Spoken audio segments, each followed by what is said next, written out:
junjungan yang dimuliakan Allah Azza wa Jalla, mari kita buka, kita awali majelis yang mulia pada siang hari ini dengan mengucapkan puji syukur kehadirat Allah Azza wa Jalla, karena dengan kesibukan harian kita bisa bermuajabah, bisa saling bertatap muka dalam majelis yang insya Allah penuh berkah ini. Dan lalu wassalam adalah kita aturkan pada junjungan kita Nabi Muhammad Sallallahu Alaihi Wasallam. Semoga kita yang hadir di majelis yang penuh barakah ini termasuk kepada hamba beliau yang mendapatkan syafaatnya ila yaumil qiyamah. Hadirin jamaah yang dimuliakan Allah, ketika kita hidup di Indonesia ini seringkali terdengar sebuah atau istilah mungkin slogan atau kata-kata yang menyebutkan bahwa NKRI itu agama. Bahkan ada yang menyebutkan atau membuat sebuah lirik lagu bahwasanya negeri Indonesia itu adalah menyerupai seperti surga karena tongkat dan kayu bisa menjadi tanaman.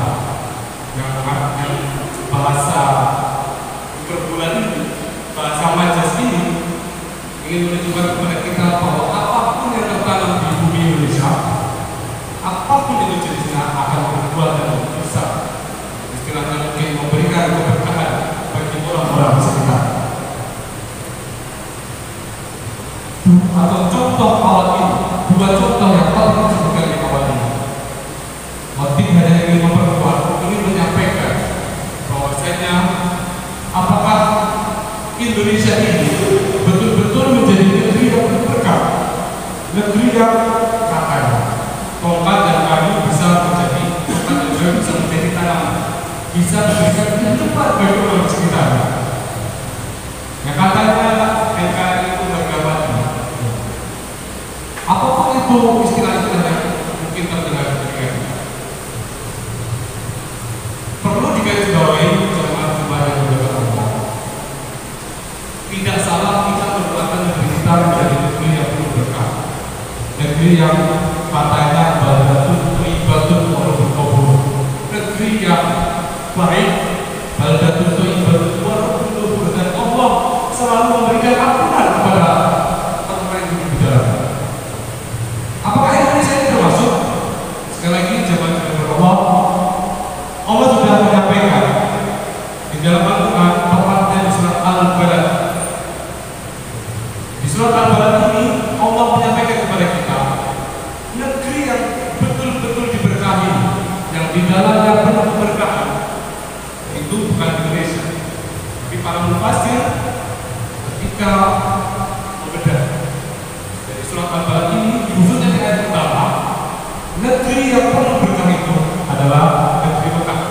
Saat ini kita menyebutnya sebagai kota Mekah karena berada dalam wilayah negara Saudi. Di surat Al-Balad ayat pertama ini Allah menjadikan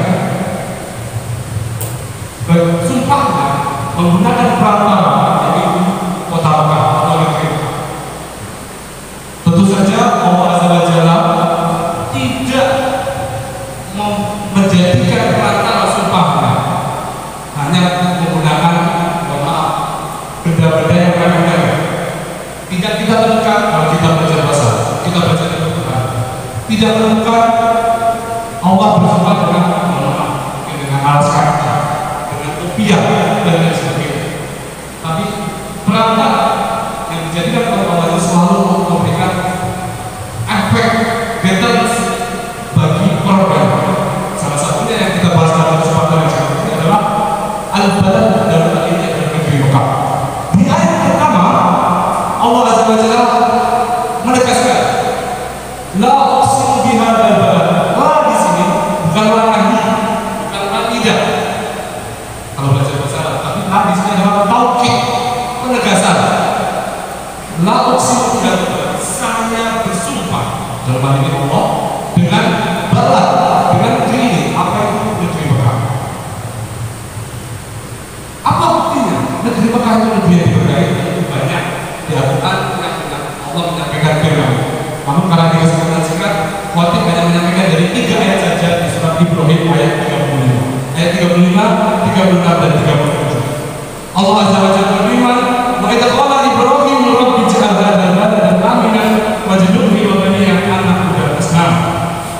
Ibrahim, istilahnya mungkin buyutnya orang-orang yang kemudian menjadikan Mekah itu negeri yang penuh dengan peradaban, yang kemudian mengantarkan Ismail kecil untuk berhijrah menuju ke Bakkah. Waktu itu belum disebut Mekah tapi Bakkah.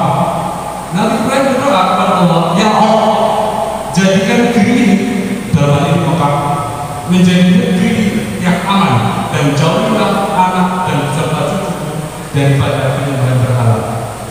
Jauh sebelum Quraisy merancangkan dukungan di Mekah, Nabi Ibrahim sudah memiliki pandangan ke depan, futuristik, bahwasanya Mekah ini akan menjadi tempat yang penuh berhala.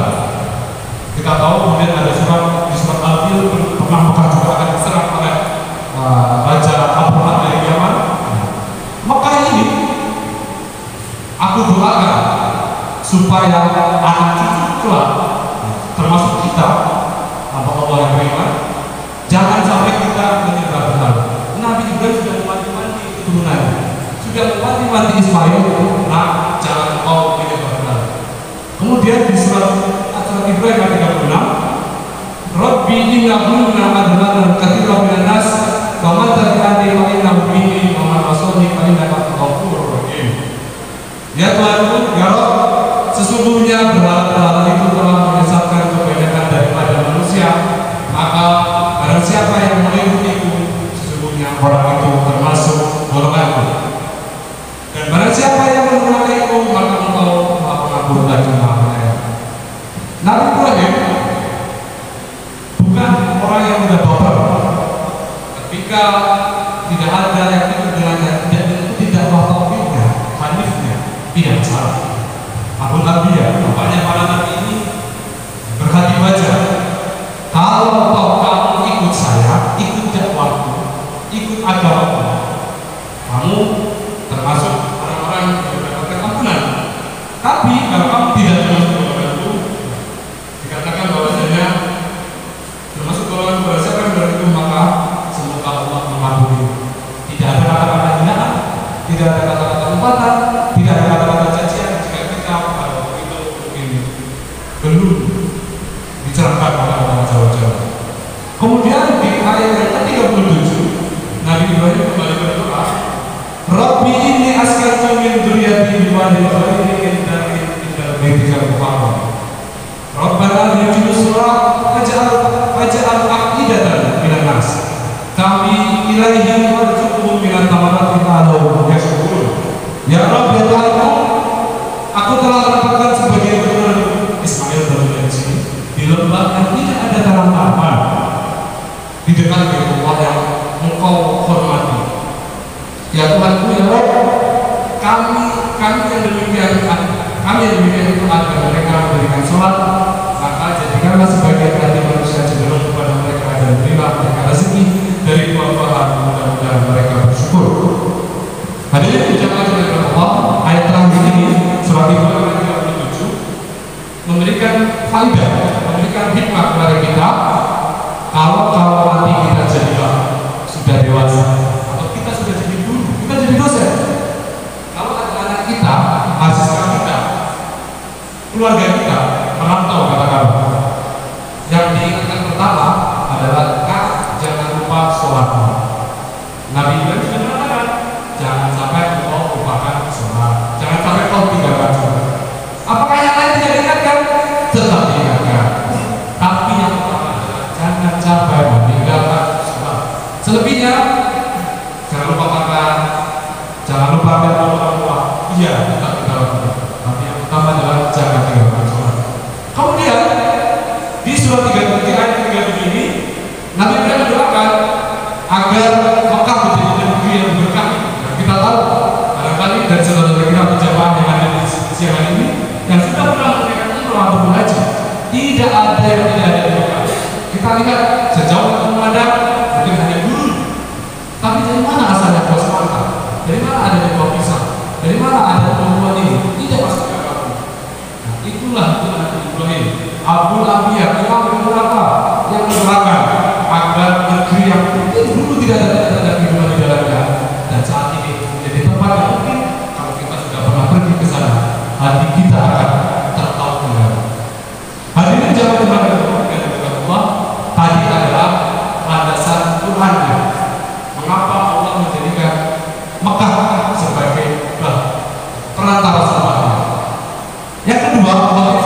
dari hadis. Mengapa Makkah menjadi negeri yang diberkahi? Dalam sebuah hadis diriwayatkan, dalam sebuah hadis Rasulullah SAW pernah bersumpah, wallahi, demi Allah, inna kila khairul adillah, tidak ada tanah, tidak ada tempat, tidak ada bumi yang Allah, yang paling baik, wa ahabbu adillah, dan dicintai oleh Allah, walaula amri akhristu minki ma kharajtu. Maksudnya di sini adalah negeri yang paling dicintai, negeri yang paling baik, tanah yang paling baik adalah negeri Mekah. Nabi dalam konteks ini pada waktu itu adalah bersumpah ketika diusir hijrah ke Madinah. Nabi SAW bersumpah, sesungguhnya kalau dalam hadis ini disebutkan, walaula amri akhristu, kalaulah bukan karena orang-orang itu mengusirku, menyuruh aku hijrah ke Madinah, aku tidak akan keluar darinya, aku tidak akan keluar dari negeri Mekah atau kota Mekah. Yang terakhir, sebagai penutup, mengapa Mekah menjadi negeri yang diberkahi oleh Allah Azza wa Jalla?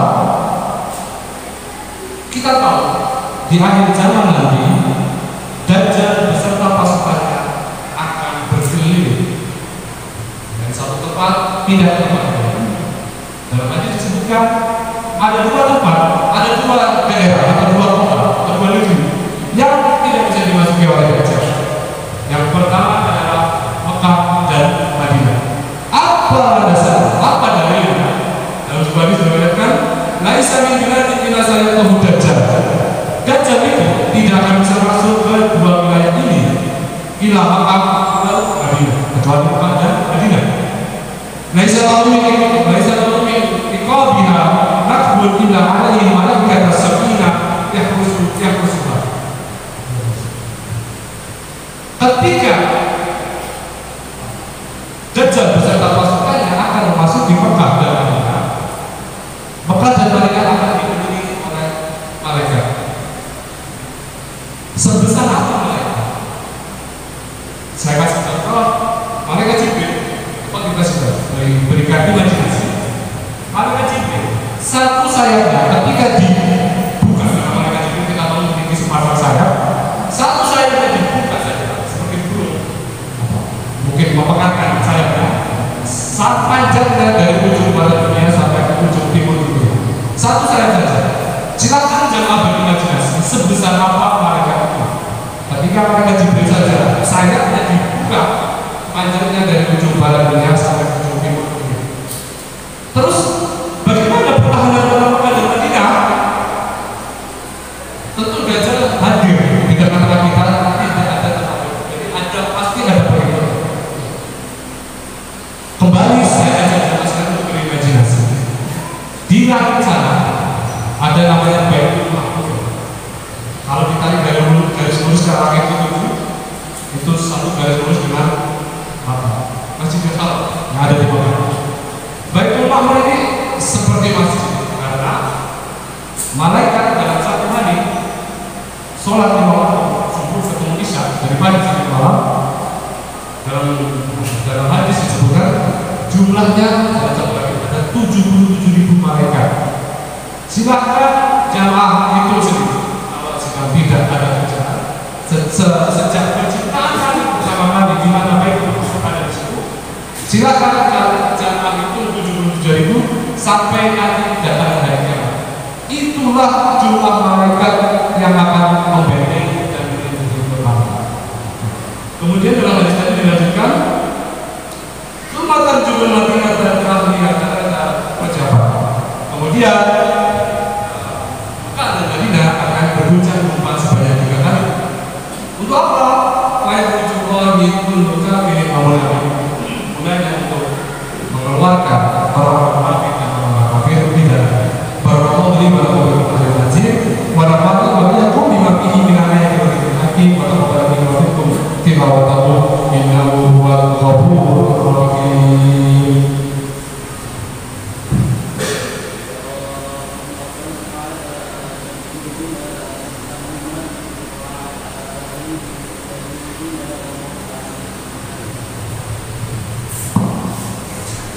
Alhamdulillah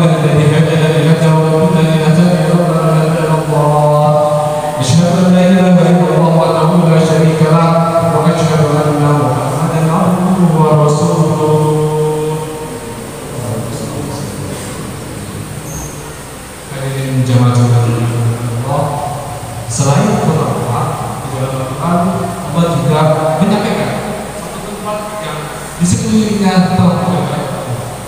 Dan tempat ini mungkin wilayah ini atau negara ini sedang bergejolak dan kita tahu sudah viral di media sosial.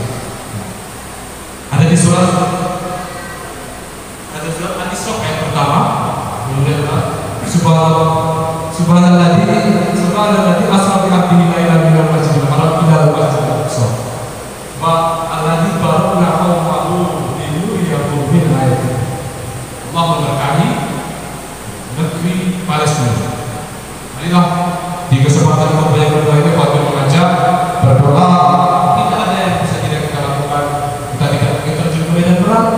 Kita juga tidak mungkin terjun langsung ke lokasi dalam Tuhan. Setidaknya kita yang hadir dalam majelis mulia siang hari ini, majelis Jumat yang mulia ini, setidaknya kita doakan saudara-saudara kita yang sedang dizalimi oleh orang-orang Zionis tersebut. Dan marilah kita tutup kesempatan pada Jumat siang hari ini dengan berdoa.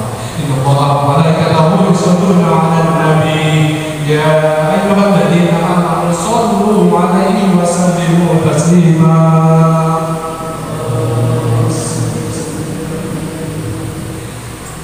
Allahumma ighfir lil muslimina wal muslimat wal mu'minina wal mu'minat